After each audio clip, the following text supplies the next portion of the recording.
మహాగణాధిపతయే నమః. మహాసరస్వత్యై నమః. లక్ష్మీ హైగ్రీవాయ నమః. మేధో దక్షిణామూర్తయే నమః. మనం ఈ యొక్క త్రిమతాచార్యులు శంకరాచార్యుల వారు, రామానుజాచార్యుల వారు, మధ్వాచార్యుల వారు ఈ యొక్క ముగ్గురు యొక్క తత్వబోధన, తత్వ మార్గం ఏంటి తెలుసుకోవడంలో మనం శంకరాచార్యుల వారి పూర్తి, రామానుజాచార్యుల వారి దాంట్లోకి వచ్చాం. దాంట్లో ఇప్పుడు 25వ భాగంలో ఉన్నాం. ఇప్పుడు మనం రామానుజాచార్యుల వారి యొక్క విశిష్టాద్వైతం గురించి కొన్ని విషయాలు తెలుసుకున్నాం.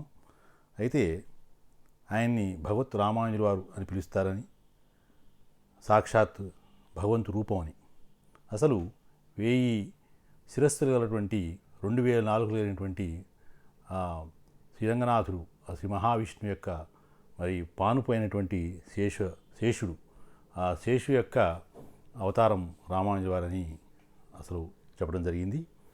దాంట్లో మరి ఈయన సాక్షాత్ భగవంతు రూపంగా అవతారంగా పిలుచుకుంటారు చాలామంది. ఎందుకంటే వీళ్ళు చాలామంది వర్గాల వారికి, నిమ్మన కులాల వారికి, అందరికీ, ప్రజలందరినీ కూడా మరి వారికి భక్తి మార్గం చూపించి వారికి మోక్ష మార్గాన్ని చూపించాడని, మరి వాళ్ళకి భగవంతుని మార్గాన్ని పరిచయం చేశాడని చాలామంది విశ్వాసం. కాబట్టి ఆ రోజుల్లో మరి భగవంతుడి సేవ, భగవంతుని చేరుకోవటం, భగవంతుని తెలుసుకోవటం, ఏ మార్గంలో పయనించాలి అని సందిగ్ధావస్థలో ఉండి ఏమీ తెలియని స్థితిలో ఉన్నటువంటి ప్రజలకి వాళ్ళందరికీ కూడా భక్తి మార్గం ద్వారా భగవంతుని ఎలా చేరుకోవాలో, మరి దానిలో ఎలా తన్మయత్వం చెందాలో, దాని వేదాంతత్వం ఏంటో ఆయన అనేక రాజ్యాలు తిరిగి అనేక రాజులను కలుసుకొని చాలా కష్టపడి ఈ యొక్క శ్రీవైష్ణవ విష్ణు సంబంధమైన మతాన్ని ఆయన ప్రతిపాదించారు. దాంట్లో ఆయన చాలా కష్టనష్టాలు ఎదుర్కొన్నారు. చివరికి ఆయన మీద హత్యా ప్రయత్నాలు కూడా జరిగినాయి. శిక్షలు కూడా వేయటానికి ఆయన్ని కోసం ఎదిగారు. కాకపోతే ఆయన మారువేషాల్లో అనేక రాజ్యాలు తిరుక్కుంటూ, మరి దట్టమైన అడవుల్లో ఎక్కడో దాక్కుంటూ తపస్సు చేసుకుంటూ అలా తప్పించుకుని తిరిగి ఆయన యొక్క మరి మత విధానాన్ని, భక్తి తత్వాన్ని ప్రజలకి, తద్వారా సమాజానికి సామాజిక స్పృహ కలిగిస్తూ ఆయన చేసిన కృషి ఎంతో ప్రశంసనీయం, ఎంతో మరి అనిర్వచనమైనటువంటిది. దానికి ఇంకా సాటి లేదనమాట. అంత కష్టపడి ఆ యొక్క శ్రీ వైష్ణవ మతాన్ని స్థాపించారు రామానుజుల వారు. అయితే ఆ రోజుల్లో మరి ఇటు నిలబొట్టు వారికి కానీ, అడ్డబొట్టు వారికి కానీ మరి అనేక రకమైనటువంటి గొడవలు జరుగుతుండేవి. ఆ కొట్లాట్లలో మరి కొంచెం మరుగునబడింది ఈ యొక్క వైష్ణవం. దాంట్లో మరి వాళ్ళ వాదనలు వాళ్ళకుంటాయి, వీళ్ళ వాదనలు వీళ్ళకుంటాయి. జనరల్గా మరి త్రిమూర్తులలో బ్రహ్మ సృష్టి చేస్తారు, మహావిష్ణువు స్థితి అంటే ఈ యొక్క సృష్టిని నిలబెడతాడు, ప్రపంచాన్ని, విశ్వాన్ని నిలబెడతాడని ఆయన. ఇంకా సృష్టి టైం అయిపోయిన తర్వాత ప్రపంచం అంటే ఈ విశ్వం కూడా టైం అయిపోయిన తర్వాత అంటే 4 యుగాలు ఈ యొక్క మరి కృతయుగం కాబట్టి కృతయుగం, ద్వాపరయుగం, త్రేతాయుగం, ఈ త్రేతా, ద్వాపర, కలియుగాలని కూడా టైం అయిపోయిన తర్వాత ఆయన లయం చెందిస్తాడు మహాశివుడు అనేటువంటిది మనం తెలుసుకునే విధానం. అయితే మరి ఇక్కడ బ్రహ్మము అంటే కూడా ఇంకో విషయం మేము తెలుసుకోవాలి. ఇదే కాకుండా బ్రహ్మం అనేటువంటిది ఒకటి మనకి ఈ వేదాంతంలో వస్తుంటుంది. అంటే బ్రహ్మము భగవంతుడు దాదాపు ఒకటే. కాకపోతే ఇక బ్రహ్మము అని ప్రత్యేకంగా వేదాంతంలో ఏం చెప్తారంటే, భగవంతుడు ప్రకృతి జీవుల కోసం ఆయన ఒక రూపం వచ్చిందనమాట, ఒక తత్వం. అది భగవంతుడి యొక్క శక్తియుక్తులు, అది ఈ విశ్వంలో దాగి ఉంటుందన్నమాట. దాన్ని బ్రహ్మంగా చెప్తారు. కాబట్టి బ్రహ్మన్ అని ఇంగ్లీష్లో అంటాం, బ్రహ్మన్ అని. ఆ బ్రహ్మం అంటే ఇదనమాట. కాబట్టి బ్రహ్మము అనాలి. మళ్ళీ ఆ బ్రహ్మ వేరు. బ్రహ్మన్న ఇక్కడ ఏంటంటే భగవంతుడి యొక్క రూపం. అది ప్రకృతి జీవుడు పరమేశ్వరుడు బ్రహ్మంగా చెప్తారనమాట. అయితే శ్రీమన్నారాయణుడు వైష్ణవంలో ప్రధానమైనటువంటి దేవుడు. వీళ్ళేం చెప్తారంటే వైష్ణవుల్లో ఈ శ్రీమన్నారాయణుడు ఆయనైతే ఉన్నారో ఆయన ముగ్గురిని స్థాపించారు. బ్రహ్మ, విష్ణు, రుద్రుడు అంటే శివుడు. వీళ్ళ ముగ్గురు కూడా వాళ్ళ యొక్క కార్యక్రమాలు, వాళ్ళకి రూపొందించినటువంటి సృష్టిత్రయాలు చేస్తూ ఉంటారు అని వీళ్ళు చెప్తారు. వాళ్ళేమో అలానే మహాశివుడు ఉంటాడండి, ఆయన కూడా బ్రహ్మ, విష్ణు, మహేశ్వరుని నియమించాడని వాళ్ళు చెప్తారు. ఇదంతా ఎక్కడైనా ఆ సిద్ధాంతం దగ్గర దగ్గరే ఉంటుంటాయి. అయితే ఈ మనం ఈ వాంగ్మయంలో అంటే సాహిత్యంలో 18 పురాణాలు ఉన్నాయి, 4 వేదాలు, 156 పైగా ఉపనిషత్తులు, బ్రహ్మసూత్రాలు, మరి ఇంకా ఈ ముగ్గురు త్రిమతాచార్యులు రాసినటువంటి భాష్యాలు, ఇంకా ఇతరులు రాసిన భాష్యాలు, మరి ఇంకా ఎన్నో ఉన్నాయన్నమాట. అంటే ఒక పుస్తకంతో చూస్తే సరిపోదు. భారతీయ చరిత్ర, సంస్కృతి ఇవన్నీ కూడా సనాతనమైనటువంటి సంస్కృతి, భక్తి, వేదాంతాలు ఏదో ఒక పుస్తకం నేను చంకలో పెట్టుకుని వెళ్ళానండి అంటే కుదరదు. ఎన్నో వాంగ్మయం, ఎంతో కోటాను కోట్ల నుంచి ఉన్నట్టు సాహిత్యం ఉంది. కాబట్టి మిగతా మతాల్లో ఒక పుస్తకం పట్టుకుని వెళ్తే అవదండి. ఒక పుస్తకం ద్వారా మనం తెలుసుకునే ఉండదు. ఎన్నో చదివేశానండి, అంతా అయిపోయింది, మొత్తం తెలుసుకున్నాను, నేను వేరే మతంలోకి వచ్చేసాను, మతం మారిపోయానంటే అది తెలివి తక్కువతనం. అయిపోయింది చదవడం అనేది హిందూ సంస్కృతి, ఆర్ష సాంప్రదాయం లేదు. ఎందుకంటే 18 పురాణాలు ఎప్పుడు చదువుతాడు వాడు? ఎప్పుడు చదవాలి 18 పురాణాలు? కాబట్టి చదివి అర్థం చేసుకోవాలి, చదవడం కాదు. తర్వాత 4 వేదాలు ఎప్పుడు చదవగలడు? మరి 156 ఉపనిషత్తులు, ఇంకా పైన ఇంకా ఉన్నాయి, బ్రహ్మసూత్రాలు ఉన్నాయి, మరి నలుగురు ఈ త్రిమతాచార్యులు రాసిన భాష్యాలు ఉన్నాయి, ఇవి కాక ఇంకా చాలామంది రాసిన భాష్యాలు ఉన్నాయి. ఇవన్నీ తెలుసుకోవాలంటే చాలా కష్టం. కాబట్టి ఈ యొక్క పురాణాల్లో కూడా ఇంకేమిటి మనకి 18 పురాణాల్లో అంటే ఏ పురాణం ఆ పురాణం చెబుతున్నప్పుడు ఆ దేవత ఉంటుంది. ఒక పురాణానికి విష్ణు పురాణం తీసుకున్నారనుకోండి, విష్ణువు అధిపతి ఆ పురాణానికి. దాంట్లో ఏముంటుంది? విష్ణువు గొప్పవారు, మిగతా దేవతలు ఆయన పరివారము అని చెప్తారు. ఆయన మెయిన్ అనమాట, హీరో. అట్నే శివపురాణం తీసుకున్నారనుకోండి, శివుడు మెయిన్ హీరో, మిగతా వాళ్ళందరూ ఆయన పరివారం, ఆయన పక్కన నడుస్తుంటారు. అమ్మవారు తీసుకున్నారనుకోండి, అమ్మవారు అక్కడ హీరో అనమాట, హీరోయిన్ మీరేమని అనుకోండి. అంటే మిగతా దేవతలంతా కూడా ఆమె పరివారం, ఆమె చెప్పినట్టు వింటారు, ఆమె కింద ఉంటారు. అంటే ఏ పురాణంలో ఏ దేవతను వర్ణిస్తుంటే ఆమె హైలైట్ అవుతుందన్నమాట, మిగతా వాళ్ళు తక్కువ ఉంటారు. అది సహజంగా మన 18 పురాణాలు. దీన్ని బట్టి మనకేం తెలుస్తుంది? భగవంతుడు ఒక్కరే, ఆయన వివిధ రూపాల్లో మనకి ఉన్నారు అని అర్థం. ఎందుకంటే 1:1 అంటున్నాం కదా, అది దీనికి సమానమే. అంటే ఏంటి? వారు ఈ రూపంలో ఈ రూపంలో ఆ రూపంలో ఉంటున్నారు. కాబట్టి మనం తెలుసుకోవాల్సింది ఏంటంటే అన్ని రూపాలు ఒక్కరే పరమాత్మ, కానీ వివిధ రూపాల్లో మనం తెలుసుకుంటున్నాము, వివిధ కోణాలు తెలుసుకుంటున్నాము, వివిధ అవతారాలు తెలుస్తున్నాము అనేటువంటి విషయాన్ని మనం తెలుసుకోవాలి. కాబట్టి ఒక్కొక్క పురాణం ఒక్కొక్క దేవతను గొప్పగా చెబుతుంది. శాక్తీయ పురాణం తీసుకున్నప్పుడు దేవి భాగవతం, దాంట్లో ఏముంటుంది? అమ్మవారు. మరి అమ్మవారు అంతా కూడా ఏం చేస్తుందంటే ఆమె ఈ యొక్క పరివారాంతరిని కూడా దగ్గర పెట్టుకుంటుంది. బ్రహ్మ, విష్ణు, మహేష్, ఇంద్రులు, ఈ కుబేరులు, వీళ్ళందరూ కూడా ఆమె పాదాల దగ్గర పెట్టుకుంటుందని. పైగా ఈ బ్రహ్మ, విష్ణు, మహేశ్వరులు, ఇంద్రుడు నాలుగు మంచం కోళ్ళలాగా వేసుకుంటుంది. వేసుకొని సింహాసనం వేసుకుని దాని మీద అమ్మవారు కూర్చుంటుంది. సింహాసనేశ్వరి అని ఆమె పేరుంది. అలా మరి అక్కడ వచ్చినప్పుడు అమ్మవారిని హైలైట్ అవుతుంది. కాబట్టి ఈ విధంగా మనం చూసినట్లయితే కొంతకాలానికి ఏమైందంటే ఇట్లా దేవాలయాల్లో ఈ శాక్తీ దేవాలయాలు ఉన్నప్పుడు మరి శంకరాచార్య వారు ఏం చేశారంటే చాలా చోట్ల మరి అమ్మవారినప్పుడు అయ్యవారు ఉండొద్దా అని చెప్పి శివలింగం శివుని కూడా చేర్చారు. అయితే ఆ విధంగా శివుణ్ణి చేర్చడం అమ్మవారి దగ్గర అంతా బాగానే ఉంది, కానీ బ్యాలెన్స్ అవుతుందన్నారు ఆయన. ప్రకృతి పరమేశ్వరుడు బ్యాలెన్స్ అవుతుందన్నారు, ప్రకృతి అమ్మవారు పరమేశ్వరుడు. అది కొంతమంది శాక్తీలు నచ్చల. వాళ్ళు ఏమంటారంటే మా అమ్మవారి గొప్పది, మిగతా వాళ్ళందరూ కూడా తక్కువ స్థాయి, కాబట్టి ఈ శంకరాచార్య వారు మధ్యలో వచ్చి ఆయన పట్టుకొచ్చాడు, మా అమ్మవారి పైన ఉండాలని చెప్పి వాళ్ళు గొడవ పెట్టుకోవడం మొదలుపెట్టారు. తర్వాత వాళ్ళు శంకరాచార్యులు కాదు శంకరాచార్యులు అని చెప్పి ఆయన్ని కొంచెం వితండవాదంగా ఆయన పిలవడం మొదలుపెట్టారు. అంటే రకరకాల సిద్ధాంతాలు, ఎవరి సిద్ధాంతం వాళ్ళ గొప్ప అనమాట. ఆ విధంగా మనకి 18 పురాణాల్లో కూడా 18 రకాలుగా మనం అమ్మవారిని, అయ్యవారిని, స్వామివారిని మనం చూస్తూ ఉంటాం. ఏ పురాణంలో వస్తే ఆ పురాణంలో ఆ స్వామి, ఆ భగవంతుడు మనకి ఎక్కువగా ఉన్నట్టుగా చూపిస్తూ ఉంటుంటుందన్నమాట. దాని ప్రకారం మనం చెప్పుకున్నాం కదా. కాబట్టి ఇంకా ఏమిటంటే ఆ రోజుల్లో మనకి ఈ శైవం డామినేషన్ ఉన్నప్పుడు కొన్ని శైవ సంబంధమైన కథలు పురాణంలో వచ్చినాయి అన్నమాట. అవేంటంటే శివలింగం బాగా వ్యాపించి ఉంది, దాని యొక్క ఆది అంతం తెలుసుకోలేకపోయారు ఈ బ్రహ్మ విష్ణువులు, అప్పుడు శివుడే గొప్ప అని ఆయన నిరూపించాడని అటువంటి కథలు ఉన్నాయన్నమాట. అయితే ఇంకా అటువంటి కథల్లో వచ్చినప్పుడు లేదండి, తర్వాత వీళ్ళు ఏం చెప్పారు, మరి మహావిష్ణువు కూడా అట్లా ఒక అగ్నిపర్వతంలాగా వస్తాడు, ఆయన ఎవరో తెలుసుకోమంటాడు, ఆయన తెలుసుకోలేకపోయినప్పుడు ఆయనే చెప్తాడు నేను విష్ణు అని శివుడికి బ్రహ్మకి చెప్తాడు. ఇది 18 పురాణాల్లో ఉంది. అంటే అక్కడేమో శివుడిని తెలుసుకోలేకపోయారు విష్ణు, అంటే ఇక్కడ విష్ణువుని తెలుసుకోలేకపోయారు శివబ్రహ్మలోని. అంటే ఇవన్నీ కూడా పురాణాల్లో వస్తున్నటువంటి ఏ మతం డామినేషను నడుస్తున్నప్పుడు ఆ యొక్క సందర్భాల్లో ఆ కథలు బయటకు వస్తాయి సుమా అని చెప్తూ, మరి శంకరుడు హాలాహలం పుట్టినప్పుడు, ఈ యొక్క క్షీరసార మథంలో హాలాహలం పుట్టినప్పుడు మరి ఎవరు తాగలేకపోయారు, ఎవరు ముందుకు రాలేదు. పరమాత్మ వచ్చి ఆ శివభగవానుడు వచ్చి దాన్ని తాగేశాడు సుమా, చూడండి ఎలా ఎవరు ముందుకు రాకపోతే ఆయన వచ్చాడని చెప్తే వీళ్ళేమన్నారంటే లేదయ్యా ఆయన అచ్యుత అనంత గోవింద ఆయన నామాలు చదువుకుంటూ మరి ఆయన తీసుకున్నారు. కాబట్టి ఈయన ఆదేశించిన వాడు ఎవరంటే విష్ణువు తాగమని చెప్పి హలాహలా అని.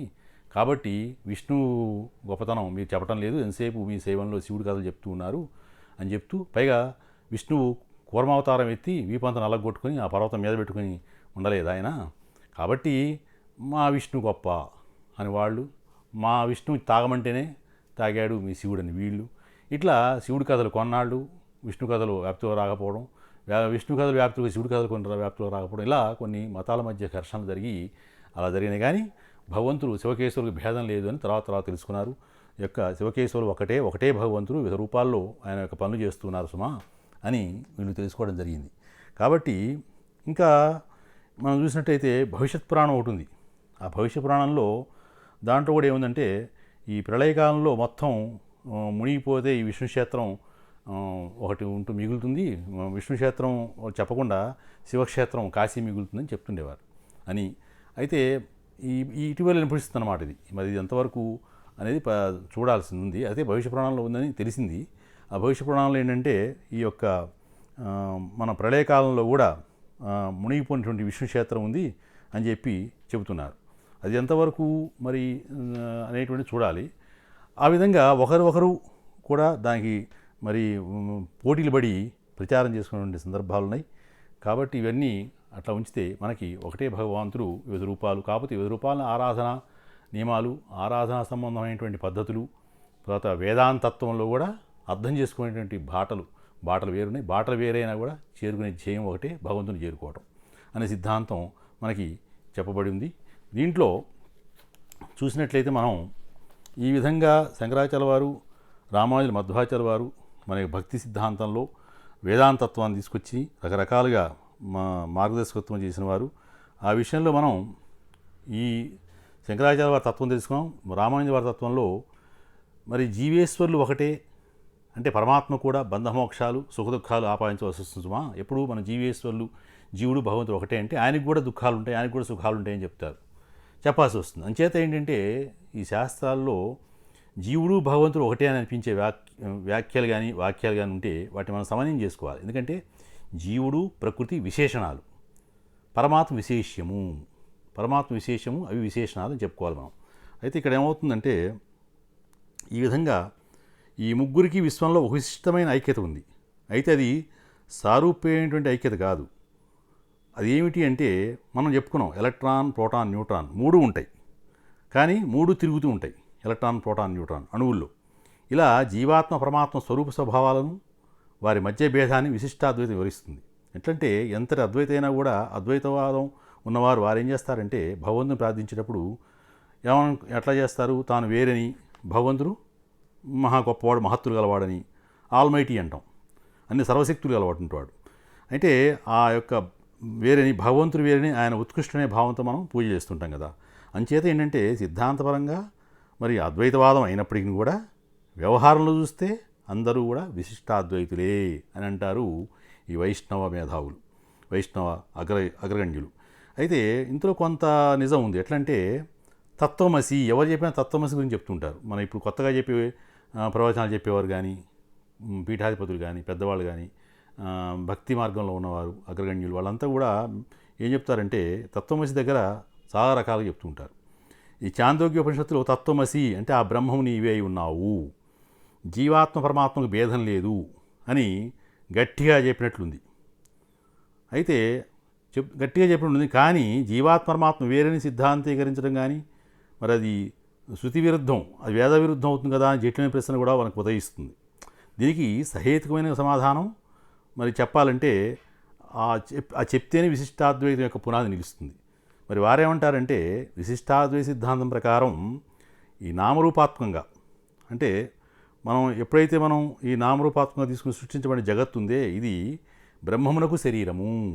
నామరూపాత్మకంగా సృష్టించిన జగత్తు ఉందే అది బ్రహ్మమునకు శరీరం, బాడీ అని మనం అనుకున్నాం కదా. బ్రహ్మం అంటే మీకు చెప్పాను, మనం అనుకున్నాం బ్రహ్మం అంటే భగవంతుడి యొక్క రూపం, ప్రపంచం అంతా నిండి ఉన్నది బ్రహ్మము ప్రకృతి జీవుడు అది చెప్పుకుంటుంటాం ఏది ఎక్కడైనా కూడా. కాబట్టి ఈ ఈ యొక్క సృష్టించబడి ఈ యొక్క బ్రహ్మం ఉందే అది మరి ఈ యొక్క ప్రకృతి మొత్తానికి కూడా అంటే సృష్టించబడిన జగత్తు బ్రహ్మమునకు శరీరము, ఆయన ఆత్మ లేక శరీరీ శరీర సంబంధం ఒక వాదం ఒకటి ఉంది. శరీరి అంటే ఏంటంటే బ్రహ్మము విశ్వము ఒకటే. తత్వమసి అంటే నీవు కూడా బ్రహ్మమునకు శరీరమైన విశ్వంలోనే ఉన్నావు కనుక నీవు కూడా బ్రహ్మాత్మకుడవే అని అర్థం. కానీ నీవు ఆ బ్రహ్మమే అయి ఉన్నావు అంటారు. తత్వమసి నీవు ఆ బ్రహ్మమే అయి ఉన్నావని మనకి అద్వైతవాదులు అద్వైత సిద్ధాంతకర్తలు చెప్తారు. అయితే మరి జీవాత్మ పరమాత్మ ఐక్యాన్ని చాందోగ్యోపనిషత్తులోని తత్వమసి అనే మహావాక్యం ఉంది, అది బోధించడం లేదు. ఎందుకంటే పరమాత్మ అద్భుతమైన శక్తి గలవాడు. ప్రళయం తర్వాత తాను ఒక్కడిగా ఈ మర్రి ఆకు మీద శిశువుగా పవళించి ఉంటాడు ఆయన. కాబట్టి ఆ పవళించి ఉన్నప్పుడు ఒక్కడిగా ఉన్నప్పుడు ఆ సూక్ష్మావస్థ ఉందే, తనకి చేతనాచేతన శరీరం లేకపోవటం వల్ల తన లీలా విలాసానికి అనువుగా లేదని ఆయన మరి ఇంకేం చేస్తాడు, తదేక్షత బహుశ్యాం ప్రజాయతి అని తాను సమిష్టిగా కానీ వ్యష్టిగా కానీ ఉండే ఒక నామరూపాత్మకమైన విశ్వంగా మారాలి అని ఆయన సంకల్పించుకుంటాడు. అంతే. అలా సృష్టి ప్రారంభమైన సృష్టి జరిగింది. అంటే ఒక్కడ ఆ మర్యాకు మీద ప్రళయకాలంలో మొత్తం అంతా నీళ్లున్నాయి, మొత్తం సృష్టి అంతా లయమైపోయింది. అప్పుడు ఆయన కొత్తగా సృష్టి ఉద్భవించడం కోసం ఆ మర్రి ఆకు మీద పవళించి ఉంటాడు స్వామి. అప్పుడు ఏం జరుగుతుంది అంటే ఆ సూక్ష్మదశ అనమాట. అంటే సూక్ష్మంగా ఉన్నట్టు స్వామి ఆయన స్థూలంగా ఎదిగి ఈ యొక్క మొత్తం సృష్టి ప్రారంభమవుతుంది అని చెప్తున్నాడు. కాబట్టి తత్వమసి అంటే నీవు ఉన్నావు అని శ్వేతకేతువుకి తండ్రి ఉపదేశించాడు. అంటే ఏంటి, ఈ యొక్క పరమాత్మ సృష్టి పరమాత్మ శరీరమే సూక్ష్మదశ నుండి స్థూలదశ పెద్దగా అయి ఆయన కోరుకున్నట్లు అనేకంగా అనేక రూపాలుగా మనకి అనేక విశ్వాలుగా అనేక ప్రపంచంగా వ్యక్తం అవుతుంది అని చెప్పారు. కాబట్టి ఆ విధంగా అందులో తత్వమసి అంటే నీవు ఉన్నావు అని శ్వేతకేతువుకి తండ్రి ఉపదేశించాడు. అంతేగాని ఆ పరమాత్మ నీవు ఒకటని కాదు అని ఈ యొక్క మన విశిష్టాద్వైతంలో చెప్తారు. ఇంకా ఈ యొక్క మనకి తత్ ఈజ్ కూడా ఆ పరమాత్మ ప్లస్ త్వం నీవు అని రెండుకి చెప్పిన పరమాత్మకి జీవాత్మకి భేదం ఉంది. రెండు ఒకటే కాదు సుమా, నువ్వు రెండు ఒకటే అని అంటున్నాను కానీ కాదు, భేదం ఉంది అని చెప్తారు వీళ్ళు. తర్వాత అసి అయి ఉన్నావు అని అభేదం కూడా సూచించబడింది. అంటే ఈ భేదము ఈ భేదాభేదాలకు సమన్వయమే మనకు విశిష్టాద్వైతం. అదేముంటుంది, ఈ పరమాత్మ సృష్టించిన విశ్వంలో నీవు ఒక్కడవే ఉన్నావు. కాబట్టి నువ్వు వేరే భగవంతుడు వేరే ఉన్నావు, భగవంతుడిలో ఉన్నావు కానీ భగవంతుడు నువ్వు కావు. నీలో భగవంతుడు ఉన్నాడు అంత మాత్రం చేతనే, అంతేగాని ఆ పరమాత్మత్వం నీవే కాదు. ఆ పరమాత్మ శక్తి నీకు రాదు, నీకు ఆ పరమాత్మ నీలో ఉండటం వల్ల నీకు శక్తి వచ్చింది సుమా అని వాళ్ళు చెప్పడం జరుగుతుంది. ఈ విధంగా పరమాత్మ సర్వజ్ఞుడు, మరి జీవుడు సర్వజ్ఞుడు కాదు. పరమాత్మ సృష్టి కార్యం చేయగలడు, జీవుడు చేయలేడు. మరి ఇద్దరు ఒకటే ఎలా అంటాం, అనలేం కదా. అలాగని జీవుడు జడ పదార్థం కాదు కదా, అతను కూడా పరమాత్మ శరీరంలో భాగమే. మరి ఆ విధంగా చూసినప్పుడు ఆయనకు పరమాత్మకు శరీరా అనే సంబంధం ఉంది. దీని శరీరీ వాదం అని ఒకటి వస్తుంది మనకి. దాంట్లో ఈ శరీరం అంటే ఏంటి, ఆయన శరీరమై ఉన్నాడు, ఈయన శరీరంలో ఉన్నాడు. ఆయన ఈయన శరీరి. అంచేత జీవుడు విశ్వం అనబడే ఈ పరమాత్మ శరీరంలో భాగంగానే ఉన్నాడు. పరమాత్మ మొత్తంగా ఉంటే ఆయనలో భాగం. అన్ని జీవులు కలిపి అన్ని విశ్వాలు కలిపితే ఆయన మొత్తం శరీరం. పరమాత్మలో మనం ఉన్నాం, పరమాత్మ లోకాలు ఉన్నాయంటే ఇది అర్థం. కాబట్టి ఆ విధంగా మనం విశిష్టాద్వైతం తత్వమసికి అర్థం ఏంటంటే ఈ పరమాత్మ శరీరంలో భాగము అయి ఉన్నాడు. జీవుడు విశ్వం అనబడే ఈ పరమాత్మ శరీరంలో భాగంగా ఉన్నాడు. మరి అద్వైతంలో జీవాత్మ పరమాత్మ స్వరూపం ఐక్యం అని ఒప్పుకోదు. ఏది విశిష్టాద్వైతం. ఎందుకని చెప్పాం కదా, ఆ పరమాత్మ జీవాత్మ పరమాత్మ వేరుగా ఉంటాయి సుమా అని చెప్పి విశిష్టాద్వైతం చెప్తుంది. రెండు ఒకటే అని వాళ్ళు చెప్తారు. అయితే ద్వైతంలాగా వారిద్దరూ పూర్తిగా వేరు తత్వాలను ఒప్పుకోదు. మరి ఈ ద్వైతవాదం ఒకటి ఉంది మనకి. ఈ ద్వైతవాదంలో ఏంటంటే మరి ఇద్దరూ పూర్తిగా వేరు తత్వాలా అంటే కాదు, కొద్దిగా దగ్గర సంబంధం ఉందని ద్వైతం వాళ్ళు చెప్తారు. అది తర్వాత వస్తుంది మనకి, విశిష్టాద్వైతం అయిపోయిన తర్వాత ద్వైతం వస్తుంది. అయితే వారిద్దరూ ఒక విధంగా వేరు, ఒక విధంగా ఒకటి. అది శరీర సంబంధం. విశిష్టాద్వైతంలో ఏంటంటే ఒక విశిష్టతో కూడిన అద్వైతమే కానీ మనం కొంచెం మార్పు చేసి విశిష్టాద్వైతం అని మనం పైన చెప్పుకున్నాం కదా.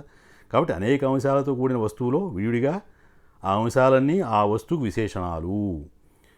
ఎట్లా మనకి అంటే వస్తువులు ఇవన్నీ ఉన్నాయండి, రకరకాలు ఉన్నాయి. వృక్షాలు, జంతువులు, మరి భూమి, ఇవన్నీ రకరకాలుగా ఉన్నప్పుడు ఇవి వస్తువులతో విడివిడిగా ఉన్నాయి అంశాలన్నీ కూడా.